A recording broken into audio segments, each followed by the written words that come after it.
Well, this week, Canada's Navy dispatched a retrofitted warship to the Mediterranean. HMCS Fredericton is helping counter Russian activity in Ukraine. It's one example of the kind of work a world-class naval force aspires to. But as Ross Lord reports, there are questions about how well-equipped our Navy is to meet more of those challenges head-on. The emotional farewell for sailors on HMCS Fredericton this week overshadowed another hard reality. Canadian frigates have fewer options for sustaining themselves at sea. Supply ships that provide fuel and other essentials have been retired, forcing Canada to ask the U.S. and other partners for services we used to provide for ourselves.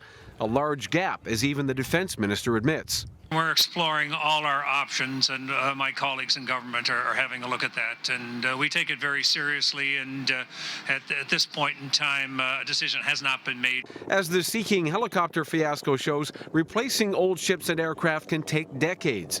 The official timeline for new supply ships is 5 to 10 years. But this former Navy commander says without being self-sufficient, Canada loses the ability to deploy ships independent of our allies.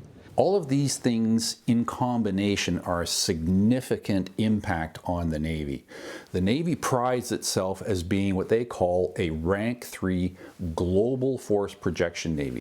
According to military documents, a Rank 3 Navy has credible capacities and can exercise them at some distance from home waters. Hansen says Canada has sunk to a Rank 6, which means limited capability up to about 200 miles from their shores. Part of the problem is the way these frigates were designed. They have relatively small gas tanks and turbine engines that are gas guzzlers. And now that there are no Canadian ships capable of refueling them at sea, they're in an awkward position. It is hurtful to the pride of a professional organization to have to put your hand up and say help.